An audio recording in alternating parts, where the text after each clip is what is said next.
Many, many years ago, before I became a full-time RVer, I was traveling the country with my girlfriend, Michelle. We were nomads, bouncing around from one hotel to the next, and just loving it. We thought we were the coolest couple on the planet, as if we were the only gypsy lovers on Earth. But then one day, we discovered that there were traveling couples even cooler than us. They lived in RVs, and they took their own personal bedrooms and kitchens everywhere they went. We became obsessed with this idea. But while I would have been content with cozy and quaint, Michelle was the breadwinner, and she had very expensive taste. She had to have all the bells and whistles and all the modern luxuries. Not really my style, but if my girlfriend was willing to spend close to $1 million on an RV like this, I was certainly willing to adapt. But I would never really have to. We parted ways before this dream ever came to fruition. I landed in Reno in 2008. I was pretty much broke. But just out of curiosity, I thought I'd look at ads for used RVs. To my astonishment, there were several listed for under $4,000. So, with zero experience, my full-time RV life began with a $3,500 purchase. Yes, it had condition issues, but from the moment I saw the floor plan, this was my rig. I rescued this camper from the high desert and toured the country in it for over a decade. I repaired one leak at a time. I replaced the melted fixtures and installed laminate floors. It's pretty incredible what a few cans of spray paint can do. Now, I've met a lot of folks who think RV life sounds just dreamy, but don't believe they can afford it. But remember, I had no idea either. And honestly, I feel like a fool for not doing the research 5 years earlier.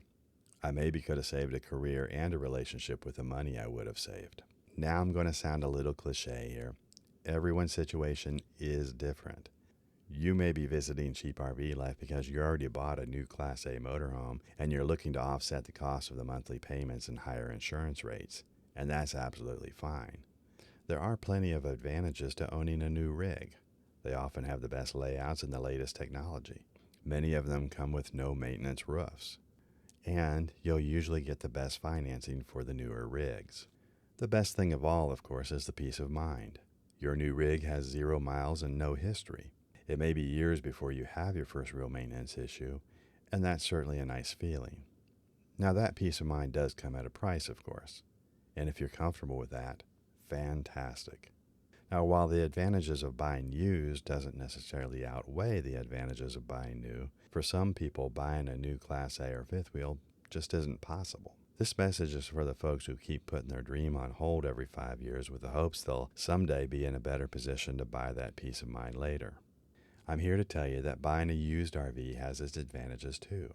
Obviously, your upfront costs are lower, the purchase price, property taxes, and insurance, but what about maintenance and repairs? In most cases, repairs on used rigs are less costly than the newer RVs.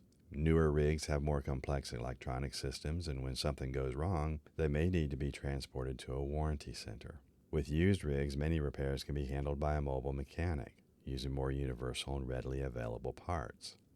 That alone can save you time, money, and a whole lot of frustration. Now, I'm going to share some wisdom based on my own personal experiences and conclusions because that's all I really have to go by. First, why not a used motorhome versus a camper? Well, personally, I just never liked the idea of my home and everything that I own sitting at a mechanic's during a breakdown. Now, if my truck ever breaks down, at least my home and my belongings are all together at a campground. That's just personal preference. Now, that said, if you're an RV wannabe, you may feel overwhelmed with the idea of buying 2 vehicles. This may need to be a process, of course. I recommend getting the truck first. Make sure you can rely on it. Then, maybe a couple years later, the camper. Now, I started this journey with a 1997 Dodge Ram van and a 1981 Automate.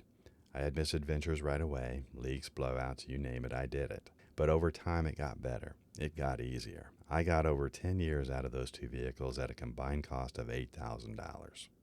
Now, will you have more headaches buying used?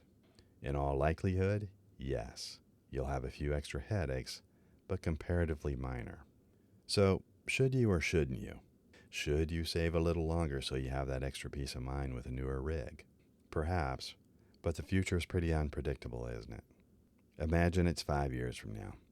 If you still didn't have the resources to do it right, would you resent yourself for not taking the opportunity today? Would you resent yourself for not taking a chance today? Please like and subscribe.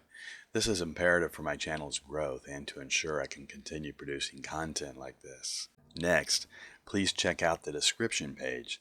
Not only have I included links to the resources mentioned in this video, but also the discount camping memberships that I use almost on a daily basis.